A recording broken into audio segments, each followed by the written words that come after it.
Welcome to my channel Notes ASAP. In the previous video, we have covered the part 1 of Geography Chapter 1 India Size and Location. पहले वाले part में हमने पढ़ा था कि कैसे हमारा इंडिया कौन से लोकेशन, साइज, लैटिट्यूड, लॉन्गिट्यूड और पेनिनसुला में सिचुएटेड है. आज इस वीडियो में हमारा वीडियो ये शॉर्ट होगा बिकॉज दो ही टॉपिक कवर करने बचे हैं, that is India with and the world और इंडिया के कौन कौन से नेबर्स हैं. तो इस वीडियो में we will discuss firstly few portion of previous video कि पहले हमने क्या देखा था. जिसने नहीं देखा है वीडियो वो यहाँ जो ऊपर आई वाला ऑप्शन आ रहा होगा उसमें आप क्लिक करके पहला वाला वीडियो देख सकते हो. तो हमने प्रीवियस वीडियो में देखा था कि कैसे कौन से लोकेशन में सिचुएटेड है. तो फर्स्टली हमारा जो इंडिया है वो southern most part of Asia का है. Asia that is the largest continent, उसके साउथ वाले पोर्शन में इंडिया लोकेटेड रहता है. अगर ग्लोब के वाइज में अगर हम हेमिस्फीयर देखें तो it is situated in the northern hemisphere. और अगर इंडियन ओशन के रिस्पेक्ट में देखें तो it is situated at the head, मतलब टॉप ऑफ इंडियन ओशन. तो ये सारे लोकेशंस थे. साइज की बात करें तो size was 3.28 million square kilometer, जो कि 7th लार्जेस्ट पोजीशन देता है इंडिया को according to the other countries. आज अब हम देखते हैं कि कैसे इंडिया का रिलेशन वर्ल्ड के साथ कनेक्टेड रहता है. तो इंडिया एक बहुत बड़ा पार्ट होता है हमारा साउथ एशिया का. सेंट्रल लोकेशन इन ईस्ट और वेस्ट एशिया के बीच में सेंट्रल लोकेशन होने की वजह से इंडिया का जो एक्सटेंशन है कॉन्टिनेंट वाइज बहुत बड़ा अच्छा एक्सटेंशन है. जो भी हमारा ट्रांस इंडियन ओशियन रूट्स, मतलब इंडिया का कैसे दूसरे कंट्रीज से कनेक्शन है उसके बारे में बताया गया है कि जो ट्रांस इंडियन ओशियन रूट्स है जो क्या किस किस कंट्रीज को कनेक्ट करता है to the countries of Europe. Europe आता है इंडिया के रेस्पेक्ट में वेस्ट की तरफ और जो कंट्रीज है ईस्ट एशिया की तरफ. इन दोनों के बीच में जो एक स्ट्रैटेजिक सेंट्रल लोकेशन है इंडिया का वो ईजी कर देता है हमारे इंटरनेशनल ट्रेड एंड कॉमर्स को.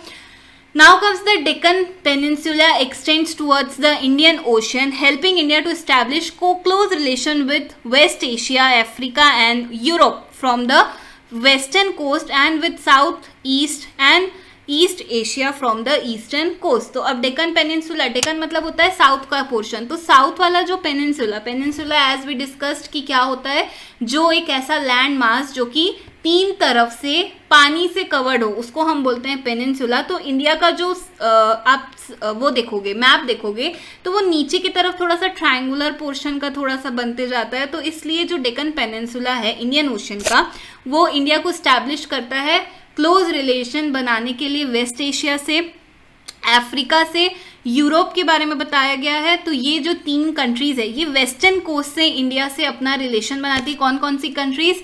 Waste Asia, Africa and Europe. ये वेस्टर्न कोस्ट मतलब जो अरेबियन सी जिस तरफ आता है उस तरफ से ये सारे इंडिया से कनेक्शन बनाते हैं. और south east and east Asia ये जो कंट्रीज रहती हैं इनमें जो भी कंट्रीज है वो ईस्टर्न कोस्ट के तरफ से, बे ऑफ बंगाल के तरफ से अपना क्लोज रिलेशन बनाती है इंडिया के हिसाब से. तो जो भी हम दो पार्ट्स में देख सकते हैं कि जो इंडियन ओशन है वो कैसे कनेक्टेड है. सबसे पहले तो वो क्लोज रिलेशन बनाएगा वेस्ट एशिया, अफ्रीका और यूरोप से वेस्टर्न कोस्ट के तरफ से, and south east and east Asia ये बनाएगा ईस्टर्न कोस्ट के वजह से, ईस्टर्न कोस्ट की तरफ से. अब आता है कि India has the longest coast line. हमने देखा था कि लॉन्गेस्ट कोस्ट लाइन है पूरी कितनी थी, 7516.6 किलोमीटर. अगर मैं थोड़ा सा नंबर इधर उधर कर रही हूँ तो उसके लिए सॉरी, बट ये जो एक नंबर है वो सबसे बड़ा लॉन्गेस्ट कोस्ट लाइन बनाता है इंडियन ओशियन का as compare to other countries.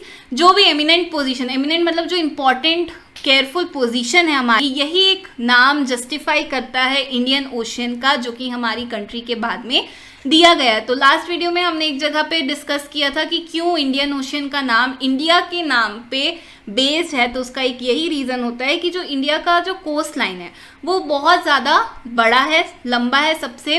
तो इसलिए जो as compare to other countries जो पोजीशन है हमारी उससे हमारा जो बिजनेस है, ट्रेडिंग और कॉमर्स है वो बहुत ज़्यादा इन्फ्लुएंस करता है। इसके वजह से इंडियन ओशन का नाम इंडिया कंट्री के बाद दिया गया है।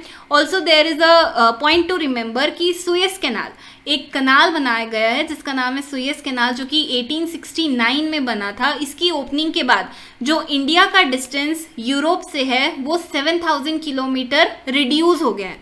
मतलब सुएज कैनाल जब तक नहीं था तो हमें 7000 किलोमीटर्स और ट्रैवल करना पड़ता था to reach Europe from India. लेकिन जब से ये सुएज कैनाल बनाया गया है सी रूट में 1869 में, तब से हमारा इंडिया एंड यूरोप का जो डिस्टेंस है दैट इज रिड्यूस टू 7000 किलोमीटर। तो ये जो नंबर्स होते हैं, जो डिजिट्स आपको दिखते हैं, that is really very important as related to your exam point of view. So better don't ignore it, otherwise you will spoil your exam. Better revise all the digit numbers. Then आता है India's contact with the world. तो ये जितने भी हमने roots पढ़े हैं ये बहुत ज़्यादा हमारे आइडियाज़ को एक्सचेंज कराने में, कमोडिटीज़, आइडियाज़ मतलब अगर आप कहीं पे जाते हो, like say for if I am going to visit Europe, तो मैं जिस भी रूट से यूरोप जाऊँ, चाहे इट इज़ सी रूट और यू कैन से एरोप्लेन के मोड से भी मैं जाऊँ, चाहे मैं रोड से जाऊं, तो ये क्या करेगा, जो भी हमारा एक्सचेंज ऑफ आइडियाज़ है, like India is a diversified country, बहुत सारे अलग अलग कल्चर्स हैं, तो मैं अपने कल्चर्स को लेकर अगर यूरोप जाती हूँ तो मेरे वहाँ पे एक्सचेंज ऑफ आइडियाज़ होंगे। ऑल्सो कमोडिटीज़, कुछ चीज़ों का भी मैं एक्सचेंज कर सकती हूँ between India and the rest of the world from ancient times. तो ये सारी चीज़ें हमारी क्या हो रही हैं कि एक्सचेंज होती हैं। सिर्फ सामान को इधर से उधर ले जाना इज़ नॉट अ कनेक्शन और रिलेशन और कॉन्टैक्ट, यू कैन से। अगर हम कहीं पे जाते हैं तो there is an exchange of idea also and commodities. जो भी आइडियाज़ है वो कहाँ से आए हैं, उपनिषद से आए हैं, रामायण से आए हैं। जो भी स्टोरीज थी पंचतंत्र की, इंडियन न्यूमेरिकल्स, डेसिमल सिस्टम, ये सारी जो चीज़ें हैं इंडिया की, ये पूरे वर्ल्ड में स्प्रेड कराई गई थी। इसी को बोलते हैं India's contact with the world. जो भी उपनिषद लिखे गए थे पुराने ज़माने में, जो भी रामायण थी, stories of Panchatantra, Indian numericals मतलब ज़ीरो, से फॉर ज़ीरो का आर्यभट्ट ने जब इन्वेंशन किया था तो वो भी पूरे वर्ल्ड को बताया गया था। Also there is decimal system, ये सारे पूरे वर्ल्ड को हमने बताया था। That is called exchange of ideas. अब कमोडिटीज़ में क्या क्या एक्सचेंज हुआ था, दैट इज स्पाइसेस। स्पाइसेस मतलब मिर्च मसाले, मसलिन एक टाइप का क्लोथ होता है, and other merchandise were taken from India to different countries. तो ये सारी चीज़ों का हमने एक्सपोर्ट इंपोर्ट किया था। जो भी ग्रीक कल्चर्स है, आर्किटेक्चरल स्टाइल है, डोम्स के, माइनरेट्स हैं वे from west Asia, can be seen in many parts of India. तो ऐसा नहीं है कि सिर्फ इंडिया से चीज़ें बाहर गई, हमने इंडिया में भी बहुत सारे कल्चर्स को अडॉप्ट किया है, जैसे कि बहुत सारे ग्रीक स्कल्पचर्स को, आर्किटेक्चरल स्टाइल्स ऑफ डोम्स, ये सारी चीज़ों को हमने अपने इंडिया में भी यूज़ करने, अडॉप्ट करने के लिए या फिर यू कैन से दिखाने के लिए हमने उसको लिया है। फिर आता है बिफोर 1947 जो हमारा इंडिया था वो दो पार्ट्स में डिवाइडेड था। एक था प्रोविंसेस और दूसरा था प्रिंसली स्टेट्स। तो प्रोविंसेस क्या था, तो provinces were rule directly by the British officials. Provinces बोल सकते हैं आप, छोटे छोटे ऑफिसेस बोल सकते हो, या फिर छोटे छोटे लैंड में जहाँ पे ब्रिटिश का रूल था, जहाँ ब्रिटिश ऑफिशियल्स रहा करते थे, that is only called provinces. Provinces जो कि कौन अपॉइंट करता था, that were appointed by the viceroy मतलब जो उस टाइम का prime minister. Also princely state मतलब जो कि राजा महाराजा या जो भी प्रिंसेस रहते थे उनके द्वारा जो रूल किया जाता था उनको हम बोलते हैं प्रिंसली स्टेट्स, जो कि sovereignty who acknowledge sovereignty in return for local autonomy. तो ये सारी दो चीज़ें हमने पहले के ज़माने में देखी थी, एक था हमारा provinces and second one was princely states. अब लास्ट टॉपिक आता है इस चैप्टर का, दैट इज इंडियाज नेबर। तो अभी के टाइम में currently there are 28 states and 8 union territories. ये जो states, number of states and number of union territories है, ये अभी थोड़ा सा अमेंड हुआ है, थोड़ा सा चेंज हुआ है। तो better learn 28 states and 8 union territories. India की जो बाउंड्रीज है, लैंड बाउंड्रीज और यू कैन से वाटर बाउंड्रीज, ये बहुत सारी अलग कंट्रीज के साथ डिवाइड मतलब बाउंड्रीज शेयर करता है। First of all there is Pakistan and Afghanistan. ये हम अभी इसको मैप के थ्रू भी देखेंगे। फर्स्टली ओरली पढ़ते हैं कि पाकिस्तान और अफगानिस्तान हमारे इंडिया के नॉर्थ वेस्ट डायरेक्शन में आते हैं। चाइना जिसका पहला नाम था तिब्बत, चाइना, नेपाल और भूटान ये नॉर्थ की तरफ हमारे इंडिया के साथ बाउंड्री शेयर करता है। देन म्यांमार एंड बांग्लादेश ये ईस्ट की तरफ आता है। दो आइलैंड कंट्रीज, आइलैंड मतलब पानी वाली जो हमारी कंट्रीज हैं जहाँ पे बहुत सारे आइलैंड्स हैं जैसे कि श्रीलंका एंड मालदीव्स, ये साउथ की तरफ आता है। ऑल्सो इंडिया और श्रीलंका दोनों एक नैरो चैनल मतलब एक पतली सी पानी की जो चैनल है उससे सेपरेट है जिसका नाम है Palk straight and gulf of Mannar. जो मालदीव्स है, मालदीव्स हमारा लक्षद्वीप के साउथ की तरफ लाई करेगा।